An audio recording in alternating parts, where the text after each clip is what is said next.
మద్యం కుంభకోణంలో పట్టుకోవడానికి ఏమీ ఉండదు. ఢిల్లీలోదైతే తరహాలో అయితే గనక ఇప్పుడు కేసులు పెట్టాలి. ఎందుకని ప్రభుత్వ మద్యం దుకాణం ప్రైవేట్‌గా మార్చినప్పుడు ఆటోమేటిక్‌గా తినడానికి డబ్బులు వస్తాయి. ప్రైవేట్ మద్యం దుకాణాన్ని ప్రభుత్వానికి మారిస్తే ఎవడు డబ్బులు ఇస్తాడు? ప్రైవేట్ వాడు ఇస్తాడా? తయారు చేసేవాడు. మరి తయారు చేసేవాడు ఇప్పుడు ఇవ్వడా? ప్రైవేట్ షాపులు ఇస్తే సహజంగా జరిగేది.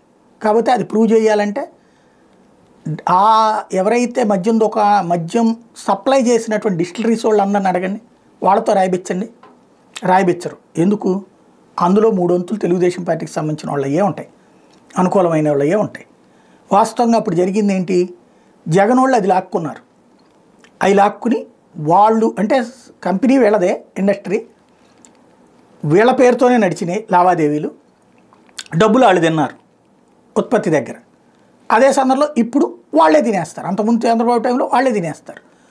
ఇప్పుడు మధ్యలో జగన్ వాళ్ళు తిన్నారు. అయితే కంపెనీని వాళ్ళేం తీసుకుపోవడానికి లేదు కదా, కంపెనీని వాళ్ళ హయాంలో వాళ్ళు లీజులకు తీసుకున్నారు. ఇప్పుడు మళ్ళీ వీళ్ళ చేతికి వస్తాయి డబ్బులు. కింద స్థాయిలో తినటం కూడా ఇప్పుడు జరుగుతుంది. కాకపోతే వాసుదేవరెడ్డి అప్పుడు బెవరేజెస్ కార్పొరేషన్ చైర్మన్ సంబంధించి ఆయన కేంద్ర అధికారి, తనని ఇప్పటికే విచారించడం, అరెస్టులు, బెయిళ్ళు, ఈ కథలన్నీ నడిచినాయి. ఇప్పుడు తనని గత 2 రోజులుగా బలవంతంగా ఎత్తుకుపోయి హైదరాబాద్లో ఒక రాష్ట్రపతి, మొన్ననే నేను చెప్పా ఏదో ప్రైవేట్ పోలీస్ స్టేషన్లు పెడతారేమో, ఎందుకంటే పోలీస్ స్టేషన్లలో ఈ కోర్టులు అడుగుతున్నాయి ఆ డేటా తీసుకొచ్చి ఇవ్వమని చెప్పేసి. వర రవీంద్రారెడ్డి కేసులో చాలా సీరియస్ కూడా అయింది కోర్టు, అక్కడ ఉన్నటువంటి డేటా ఇవ్వమని చెప్పేసి. అట్లాగా ఇక్కడ ఇస్తారనుకుంటాను. పెద్ద దెబ్బ కొట్టేటట్టున్నారు అనేది ఇంతకుముందే మాట్లాడుకున్నాం. ఇప్పుడు అదే జరిగిందట. సాక్షి రాసుకొచ్చిన కథనం ఏంటంటే వాసుదేవరెడ్డిని హైదరాబాద్లో ప్రైవేట్ ప్లేస్లో ఫామ్ హౌస్లో పెట్టి కొట్టారు, తిట్టారు. విజయసాయిరెడ్డి పేరు, మిథున్ రెడ్డి పేరు చెప్పమన్నారు. ఆయన అలా లేకుండా నేను ఎట్టా చెప్తానన్నాడు అన్నటువంటి పాయింట్ని హైలైట్ చేసింది. ఇది ఎన్హెచ్ఆర్సీ కంప్లైంట్ చేయడానికంటే చివరికి నిన్న బ్రేకింగ్ లేసాక వదిలిపెట్టారట.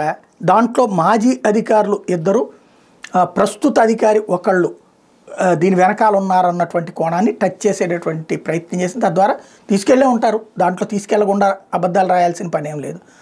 అదే సందర్భంలో జగన్ ఇరికించడం కోసం ఇంతకి తెగించారా అంటే తెగించినట్టే కనబడుతోంది. ఇందులో సరే ప్రస్తుతం ఉన్న అధికారుల కంటే తప్పట్లేదు, రాజకీయ కోణాల్లో వీళ్ళు కూడా పనిచేయాల్సి వస్తుందంటే ఒక అర్థం ఉంది. పాత అధికారులు, రిటైర్ అయిన అధికారులు ఈ పాత్రలు ఎందుకు పోషిస్తున్నారు అన్నది అర్థం కావట్లేదు.